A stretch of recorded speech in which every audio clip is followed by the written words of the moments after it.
Hello friends, welcome to I exam B. I am Sushil Ragade, ex manager Reserve Bank of India. और इसके बारे में काफ़ी क्वेरीज आ रही थी कि सर इस पोस्ट के लिए हम अप्लाई करें ना करें। कुछ लोग यहाँ पे बैंकिंग में भी काम कर रहे हैं, नॉर्मल पीओ में। तो आपको पता है नॉर्मल बैंकिंग में काफ़ी प्रेशर है, तो लोगों को लग रहा है कि यहाँ पर हम अप्लाई कर सकते हैं। वैसे तो ये फ्रेशर्स के लिए है, लेकिन जिसको एक्सपीरियंस है, वैसे डिज़ायरेबल उन्होंने लिखा है कि अगर इस एरिया में एक्सपीरियंस है, ऐसा कोई कंपलसरी नहीं है। तो चलो हम यहाँ पे देखते हैं कि इसके पहले मैंने ऑलरेडी वीडियो बनाया है, लेकिन जिन्होंने वो देखा नहीं होगा वो इसको फिर से देख ले। और इसमें मैंने एक स्टडी प्लान दिया है, वो भी आप कमेंट सेक्शन से यहाँ पे डाउनलोड कर सकते हैं। तो चलो यहाँ पे वीडियो स्टार्ट करते हैं। तो यहाँ पे ये नोटिफिकेशन है, यहाँ पर 1000 पोस्ट है। आई थिंक लास्ट ईयर आया था, नियर अबाउट 200 के आसपास पोस्ट थी।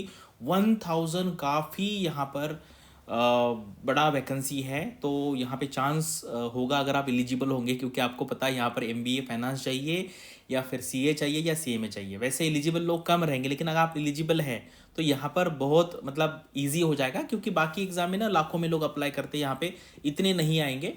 और स्पेशलिस्ट नॉलेज भी है, मतलब सिर्फ एलिजिबिलिटी होने से नहीं चलेगा, आपको पढ़ाई भी करनी पड़ेगी। और मैं बताता हूँ कि इसका जो फाइनल सिलेक्शन है ना, वो थोड़ा सा यहाँ पे इन्होंने ट्विक किया हुआ है। ठीक है, वो आपको सारे सेक्शन कट ऑफ भी निकालने पड़ेंगे, फिर बाद में उन्हीं लोगों का पेपर चेक होगा, सेकंड पेपर पार्ट 2 वाला, वो हम सारा यहाँ पे देखेंगे। और यहाँ पर देखिए अलग अलग कैटेगरी वाइज कितनी वैकेंसी यहाँ पे दी हुई है। तो अभी यहाँ पे आते हैं, आपको पता है यहाँ पर जो अभी जो मैक्सिमम एज आपको पता है जनरली 30 होता है, लेकिन यहाँ पे 28 है।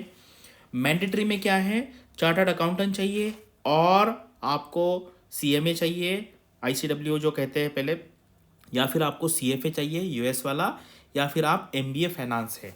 तो यहाँ पर क्या हुआ है, अगर आप देखेंगे ना, फुल टाइम एमबीए और post graduate diploma in management और इक्विवेलेंट क्वालिफिकेशन, तो मुझे लगता है एमएससी फाइनेंस होंगे तो भी चलेंगे।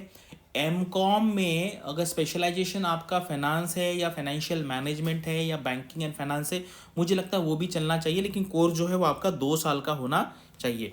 तो अभी देखते हैं यहाँ पर ना एग्ज़ाम का कैसे है।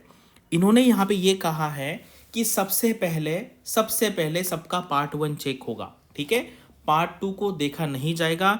आपको रीजनिंग है, इंग्लिश है, क्वांट है। यहाँ पे देखो क्वांट का वेटेज ज़्यादा है यहाँ पर। ठीक है, 25% वेटेज क्वांट को है।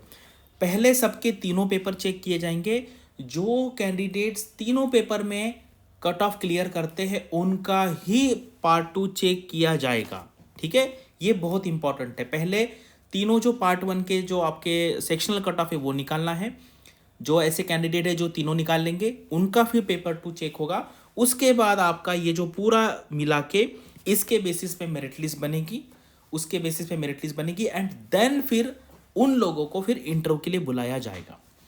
लेकिन लेकिन आपको पता है फाइनल सिलेक्शन जो है आपका, ये जो प्रोफेशनल नॉलेज है ये प्लस इंटरव्यू के 50 मार्क्स, यानी कि 150 मार्क्स होगा। यानी कि आपको यहाँ पर क्यूआरई में भी अच्छा करना है। करेक्ट, क्यूआरई में भी अच्छा करना है, क्योंकि वहाँ पर कट ऑफ क्वालिफाई नहीं होगा तो आपका पेपर 2 चेक नहीं होगा, आप वहाँ से बाहर हो जाओगे। उसके बाद दोनों मिला के भी आपके इतने मार्क्स मिलने चाहिए कि आपको इंटरव्यू का कॉल आ सके। यानी कि ये 200 मार्क है, ये भी इंपॉर्टेंट है। क्योंकि अगर इसमें मान लीजिए क्या हो गया, आपके पेपर 1 में मार्क्स कम आ गए पार्ट 1 में, तो फिर आपको बुलाया नहीं जाएगा।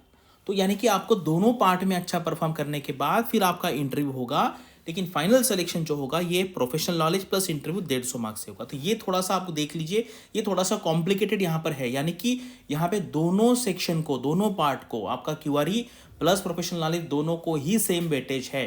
कहीं पे भी आपका सेक्शनल निकल नहीं पाएगा तो भी आप बाहर चले जाएंगे। अगर आप ये 200 में से अच्छा रैंक नहीं आएगा तो आपको इंटरव्यू के लिए ही नहीं बुलाया जाएगा। इसलिए आपको दोनों में ही अच्छा प्रिपेयर करना है, बाद में इंटरव्यू होगा। और इंटरव्यू में भी यहाँ पे दिया हुआ है कि आपको इंटरव्यू में भी, अगर आप जनरल कैंडिडेट्स हैं तो आपको 50% मार्क्स लाना पड़ेगा, यानी कि आप 50 आउट ऑफ 25, और बाकी SC ST में आपको 45% मार्क लाना पड़ेगा। ठीक है, तो क्राइटेरिया ये है। अगर आप ये क्वालिफाई करते हैं तो आपको फॉर्म भरना चाहिए। अभी 11 फरवरी को, यानी कि कल, आज 10 फरवरी है, कल शाम को दोपहर को रखा है ये, क्योंकि संडे है। यहाँ पर आपका एक वर्कशॉप होने वाला है, यहाँ पर आपको आना है। इसमें हम दोनों वैकेंसी है, यूनियन बैंक की भी आई है, पीएनबी की आई है। इसके बारे में आपकी जो कुछ भी क्वेरीज है आप यहाँ पे कॉल करके पूछ सकते हैं। और ये स्टडी प्लान है, इसमें हमने दोनों को इक्वल वेटेज रखा है, यानी क्यूआरई भी है और यहाँ पर आपका जो प्रोफेशनल नॉलेज है उसके भी क्लासेस है। ये पूरा स्टडी प्लान आपको चाहिए तो कमेंट सेक्शन में मैंने लिंक दिया है, वहाँ से आप देख के डाउनलोड कर सकते हैं। अगर आपको इसके बारे में कुछ क्वेश्चन है, क्वेरीज है, तो कमेंट सेक्शन में पूछे, मैं उसका आंसर दे दूंगा। Thanks for watching this video and all the best for your studies and upcoming examinations.